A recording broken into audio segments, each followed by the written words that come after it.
Welcome back to Time for Heroes podcast. This week my guest is Mark Sharp of Mark Sharp and the Bicycle Thieves. Coming from the same area as those Capaldi and the Snuts, it seems only a matter of time before they become the next successful artist to come out of Whitburn.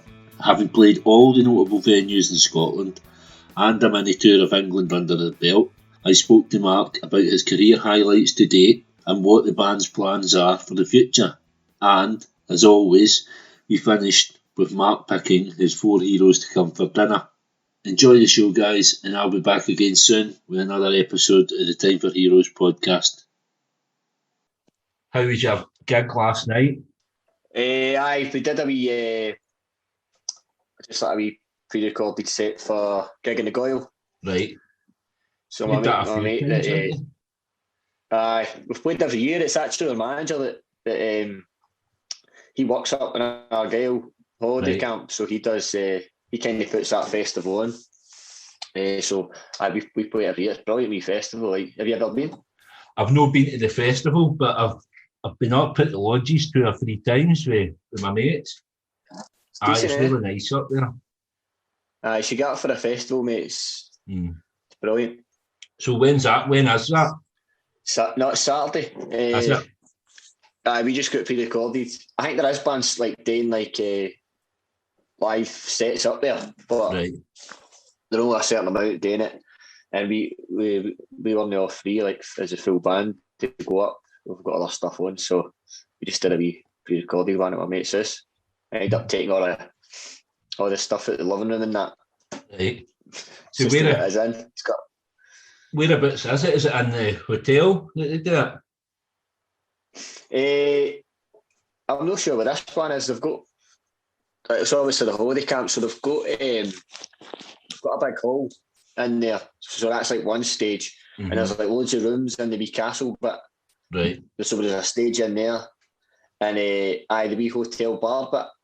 Right. They used to do like a wee acoustic sets in there. That was the first time I played it. I did a wee acoustic set in there. Like, it's good atmosphere in there though. Aye. I've done karaoke up there. I must have been the first person to sing up there. Brilliant. Yeah. Right, I'm going to get started anyway. Thanks for coming on, Mark. Just tell us a wee bit of insight into where you grew up, how you grew up, and how you get into music. Aye, so I'm brought up in Whitburn, in West Lothian, and it's not the best place, but it's not the worst place either. It's got a good community about the place as well. So, and you can see now, especially now, like how good the folk are around here with like bands and that, just supporting like for ourselves and Snuts, Loose and all that. It's a great wee community. So the cup follows everywhere. We all usually play gigs in Glasgow and that, but or wherever. I mean, even folk are followed us down to Newcastle and stuff. So yeah, it's class. But I brought up here. I just always loved music. My mum and dad were big Elvis fans, Bowie, Rod Stewart and the Faces and stuff like that. So always brought up with good music around me. I've just loved it always. And when I was a kid, I was doing just playing football. Do you know what I mean? I enjoyed music, but I never like picked up an instrument or anything like that when I was younger, right? And I just enjoyed playing football and listening to tunes. And when I got a bit older, just going to gigs. I just like being in about that kind of. Mm-hmm. What gigs were you going to? Because there was, I mean, back like 10, 15 years ago, there was a good scene, Glasgow and kind of West Lothian and all that, because I used to go and see Apple Scruffs, High Five Alive, Dead Sea Souls. Ewan Butler was always kicking about with Apple Scruffs and all that, man. So it was a good scene. Mate, that's the exact gigs I used to go to all the time. My brother used to play guitar and that, so he'd get us into the gigs for nothing. He'd usually be playing along with Dead Sea Souls and all that. So, and they're boys off the Whitburn as well, good pals with Gary, Frame and Aye, Apple Scruffs. I've actually got a kind of Big Hearts LP. Aye, I've got that as well. So I got that, and I found it not long ago, and I was like, I must have got like Johnny and all that to sign it. Mm-hmm. I don't know who signed it, like, but there's signatures on it. But I loved that tune, and they used to always play Bathgate at Harley's. And you'd never seen it like it. If you actually Google, if you just like go on YouTube or something and watch their videos for Harley's, it's fucking mental, man. I've watched them. I've watched all of them. Like sweat boxes. Aye. I'm sure I'm kicking about in one of them. I'll go back and have a look. I sold tickets to Ewan. I sold Bell and Sebastian tickets to Ewan, right? And at the same time, I was putting on gigs out here in Wishaw. And me and my mate drove to Motorola to drop off these tickets to Ewan. And I was telling him about these gigs that I was putting on. I was trying to get Strawberry Ocean Sea. I'm speaking to their manager, trying to get them on the bill. And he's like, this is a drummer here. It was Kobo, but I didn't fucking recognise. I felt like a right fucking dick. I'm talking about this band and the fucking drummer's right in front of me. I didn't know who he was. Your best pals, Kobo and Yusuke. But Kobo used to drum for us as well. Aye. We just first started in that, and again, he's just diced down the road and that. So again, a good and a bit of good community right here. Oh, that's it. That's the thing that I was going to talk about. Obviously, the sense of community with obviously the bands that are out now, yourselves, the Snuts and Lewis and Little Volp as well. So, you all grew up together. Did you all go to school together? And when did you? We're all like we're all different ages, but and there's a few schools around here, so I think most of us were at different ones. Lewis was at the same school as me, but he's at a few years younger. Same would be Jack for the Snuts. He was at Whitburn, but I'm sure he went to St Kent's as well at one point. Probably got thrown out of school and ended up going there. But just if they got into the kind of gigs in Bathgate, it'd always be the same faces. But as I say, like Lewis was a bit too young, but he was still playing the gigs. I just started probably going to gigs when I was like 16 or something like that, and he'd be playing when he was like 12, 13 or something. So it's mental to see how far he's came. To see what he's doing now for that, just playing himself. The thing with it, like all three years, really, these are all really talented, but these are all kind of different. He's in the same bands, you know what I mean? But even like listening to like the three years in your careers, you have kind of all three years have evolved. You don't sound the same as you were when you started it. So definitely. Do you think you take kind of the three years kind of take influences off of one another as well?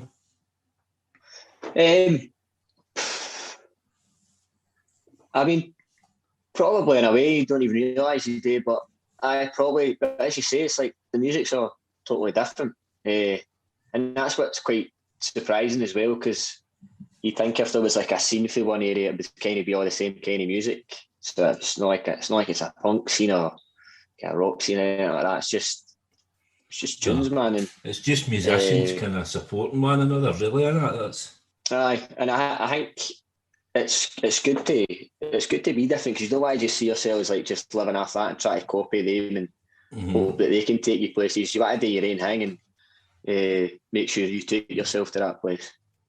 Yeah. Obviously, I've been looking at your like past gigs and things like that, so there've been like a lot of Lewis support and Snuts support, but you've done quite a few headlines. You seem to have played like all the best places in Glasgow. You've played King Tut's, you've played like right through St Luke's and all that. So St Luke's.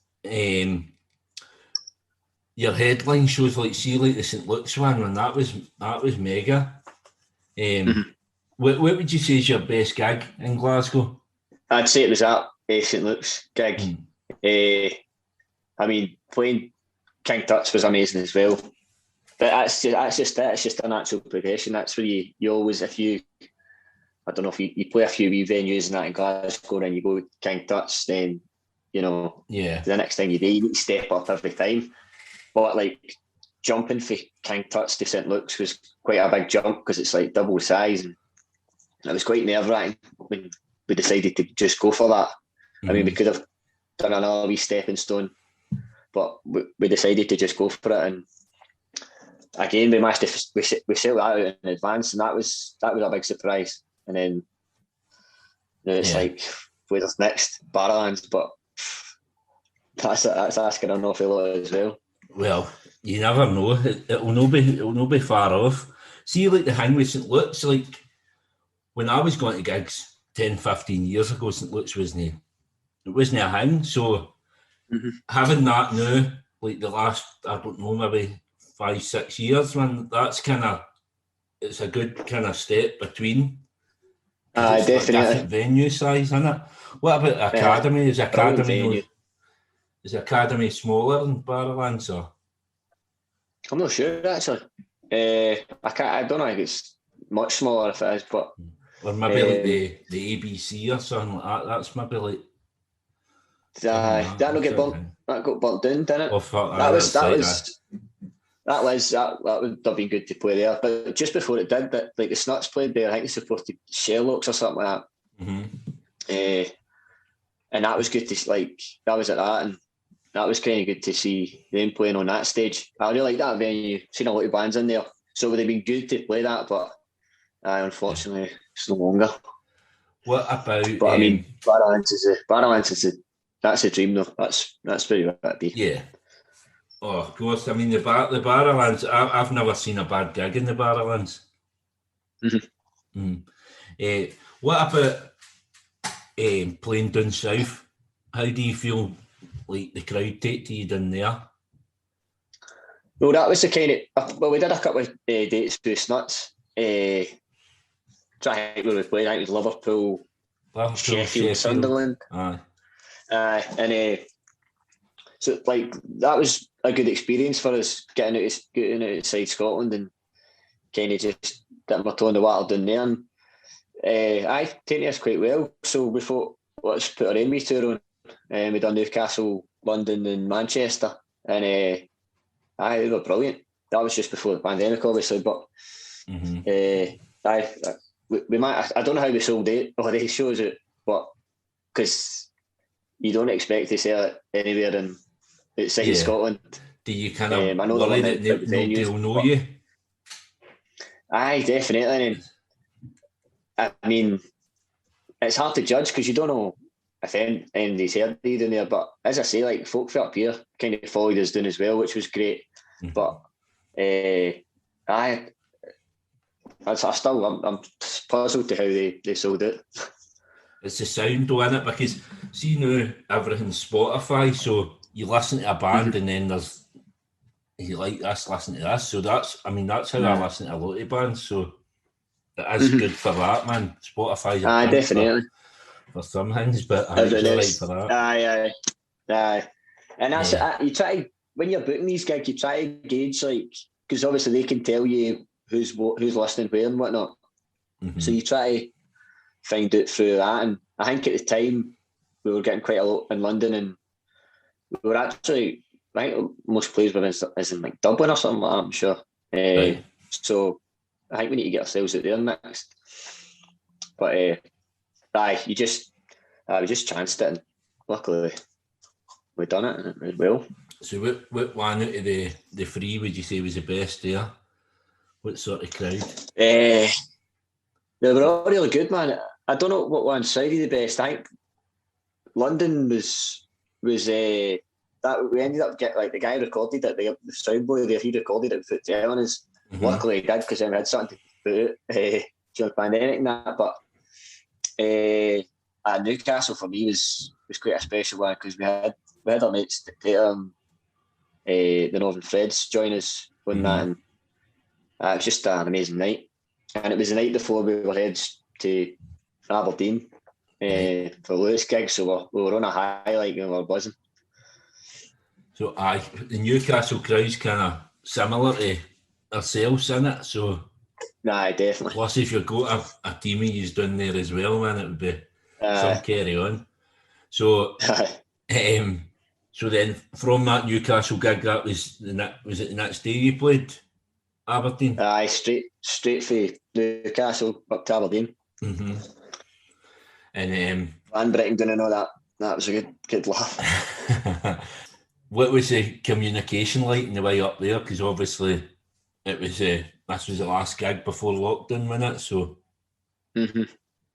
how far up did you get before you were worried you were turning back? We were quite nervous about it like a couple of days before. Anyway, so it just reminded us when we were in London and that, and it was like, I mean, the gig was packed, but the streets were quite quiet after it, and you don't expect that in London. And I don't know, there was just that nervous feeling, and then I think the Old Firm was meant to be that day as well, and that got cancelled. So, like, if that's off, then this gig's surely off.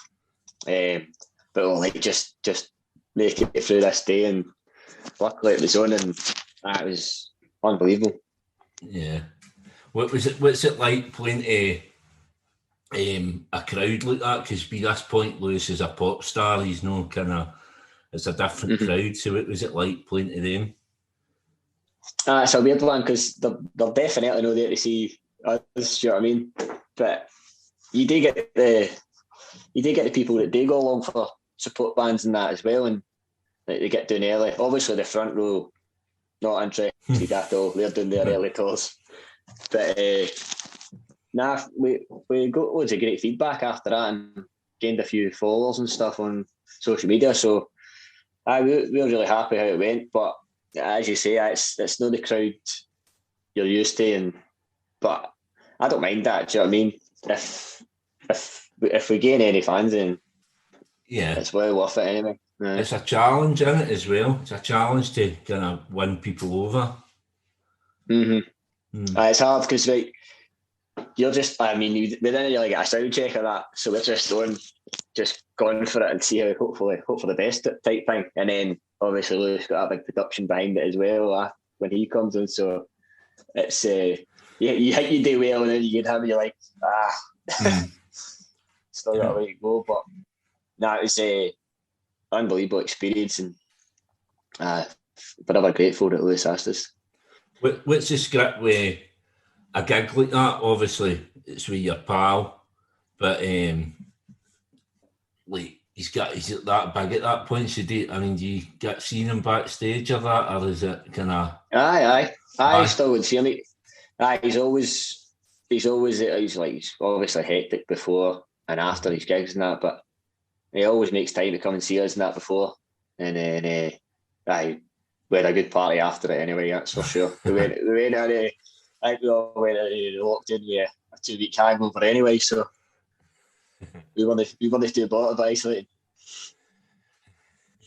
Right, going back, the first time I seen you live was supporting Kyle Falconer at the QMU. I've heard you talking on another podcast about that venue, man. That's the first time I'd been there, man. It's a cracking venue, isn't it? That's brilliant. And I can mind, I went out for a cigarette. I think you had played a couple of songs, and I went out for a cigarette, and I was talking to a boy outside, and he was from Whitburn, and I says, this fucking band, man, they're really fucking good. I don't know the name of them, and he's, that'll be Mark Sharp. But there was there must have been busloads of that as well, and this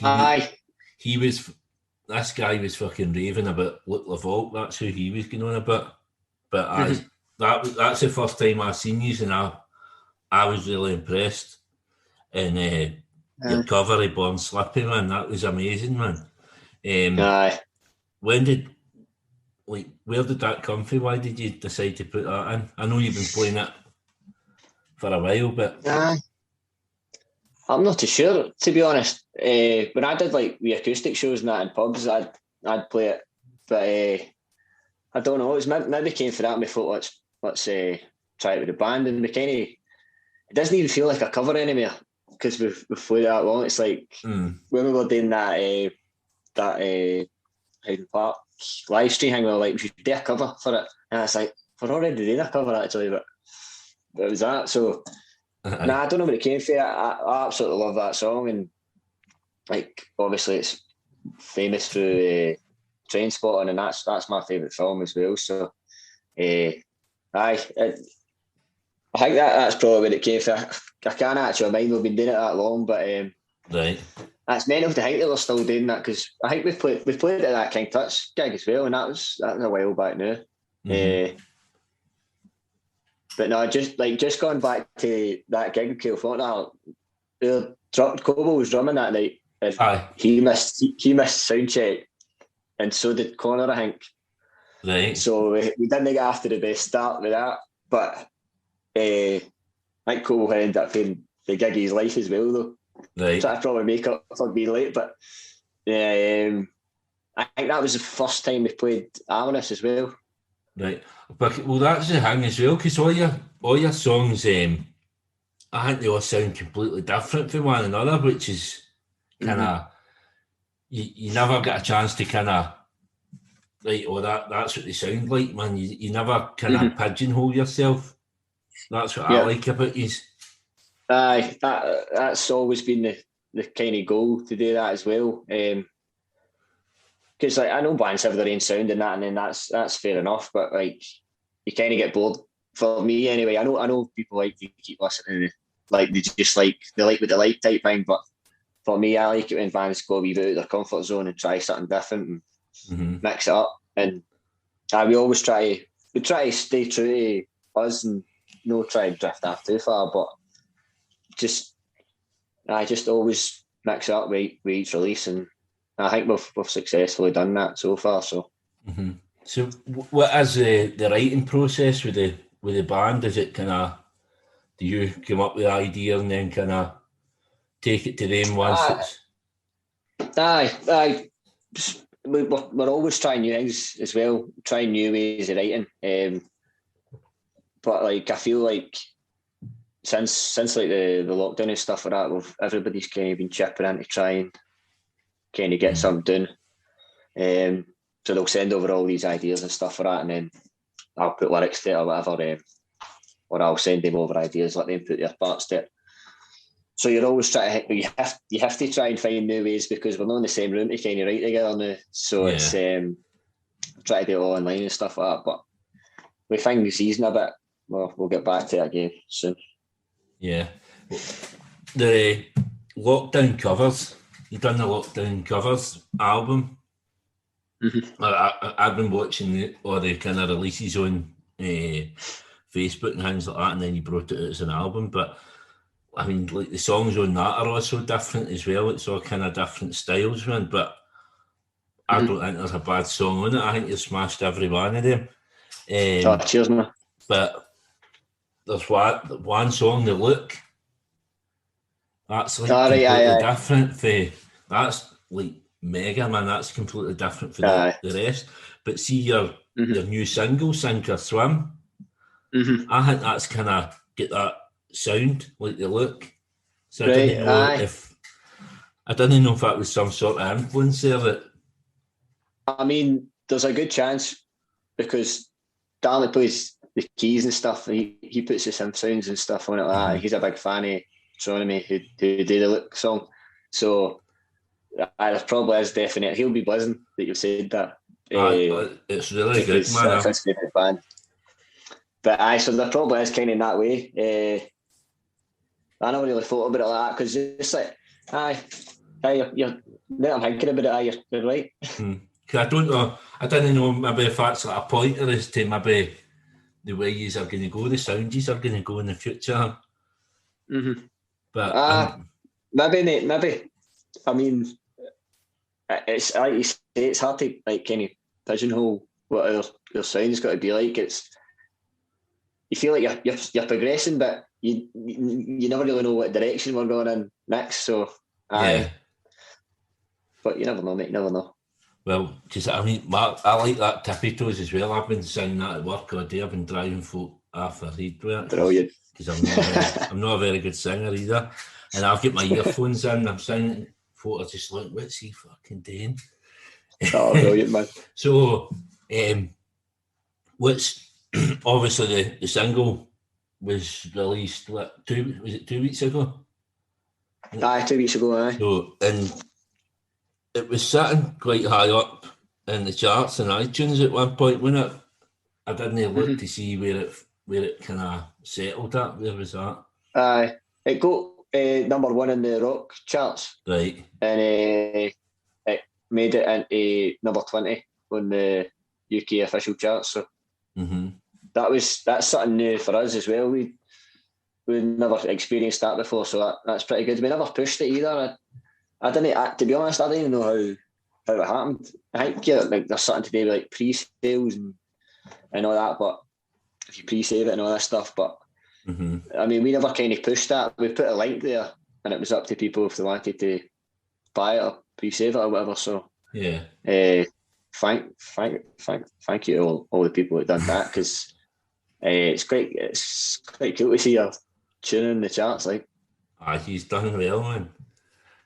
I think once you get a fan base, see when you're putting it on Facebook, if you've got a fan base, you only need to put a couple of messages out and folk are looking for it.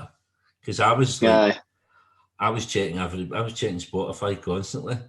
Have I got the dates wrong for that? So, and then Dictator brought out a song last week, didn't they? Aye, they brought out Hide and Seek last week, aye. So he's all kind of, he's taking your Spotify, fella Whitburn. Aye.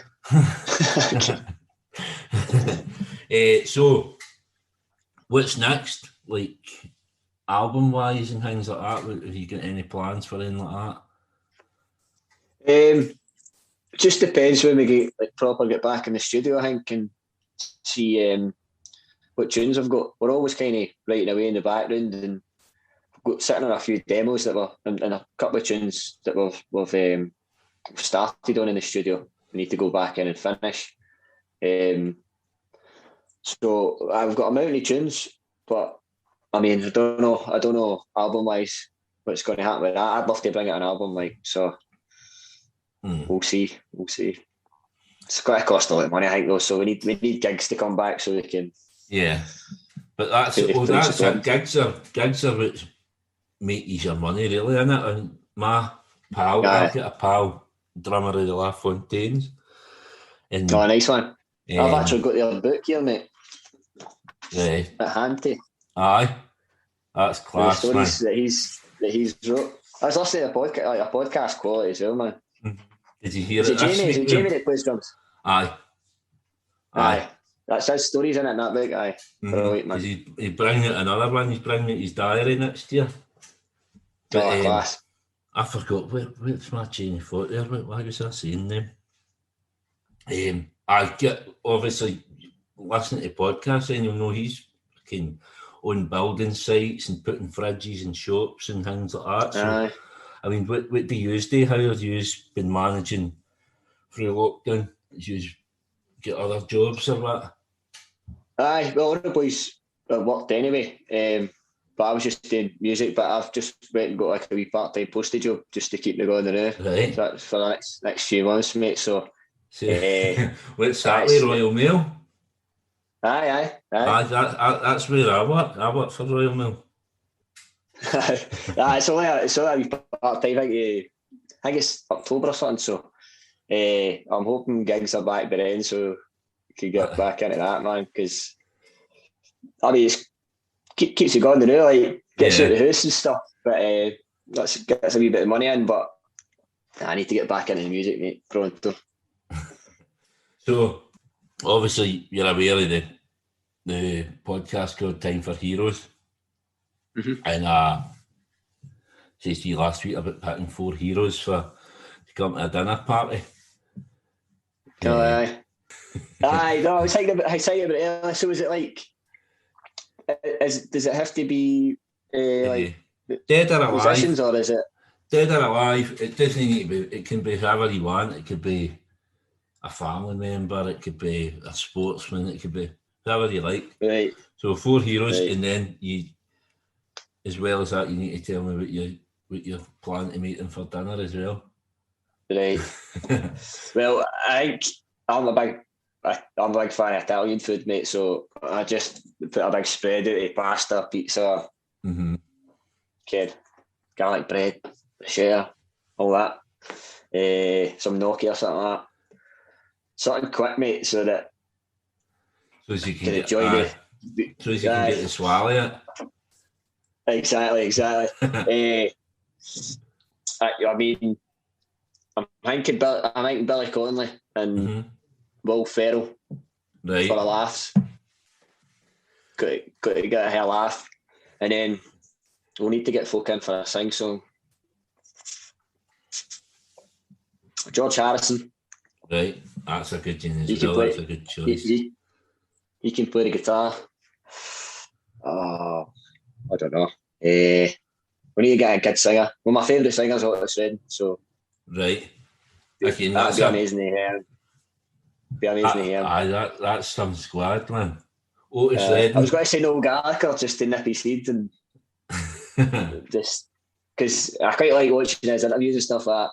So I was going to say him, but nah, I'll stick to the two comedians. And you get some carry on with it too, won't you? But aye. I don't know. See, you stick Billy Connolly in a room with MDL, like any other comedian. I don't think they could hold a candle to him. But that's true. We'll throw Noel Gallagher in there. We'll go Billy Connolly, Noel Gallagher, George Harrison, and Otis Redding. Right. And we're all getting that's a good crowd, man. Otis Redding, man. See that album, the what is it? Otis Sings Blue. What's the one? Aye. That's fucking brilliant. Aye, that's my favourite album, I'd say, probably. He's my favourite singer. It doesn't matter what mood you're in. That album's just perfect. You can listen to any mood, man, because it's got everything. If you want to dance, it's got dancey tunes in it, and it's got if you want a wee greet, it's got the tunes as well. It'll break your heart as soon as he opens his voice. Yeah. Well, were you into him when you were younger? I quite liked him and Sam Cooke, right, as well, and Aretha Franklin as well. I just love all that kind of soul music, that Motown and stuff. And I think, as I say that I'm one day I'm a big Rod Stewart fans. I think Rod Stewart kind of he take his voice off like Sam Cooke and Otis Redding and stuff. So, that's probably why I kind of dug a bit deeper into that kind of catalogue. And I just love the way that music makes you feel, man.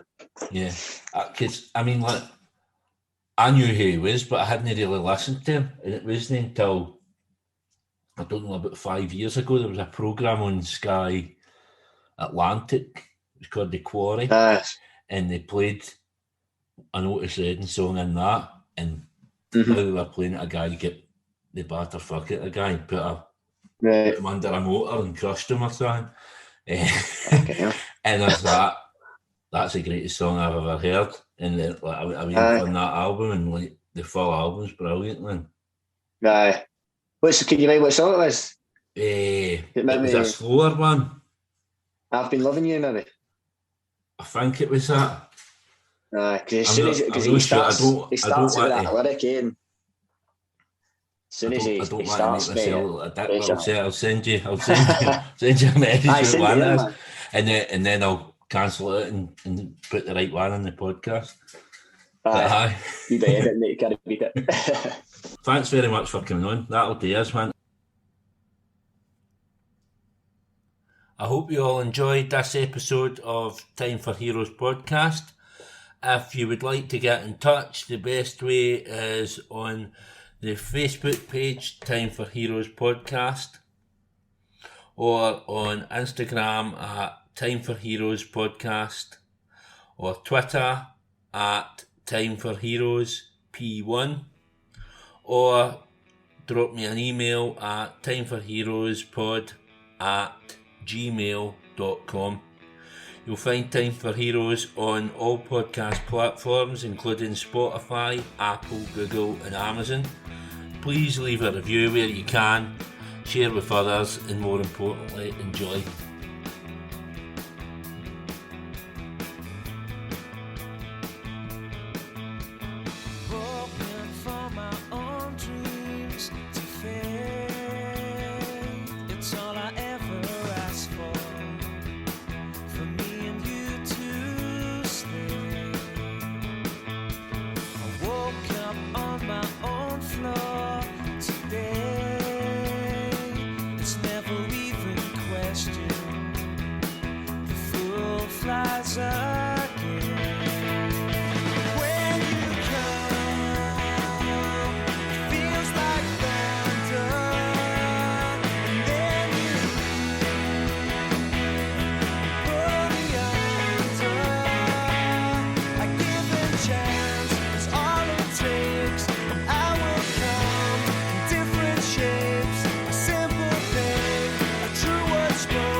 Life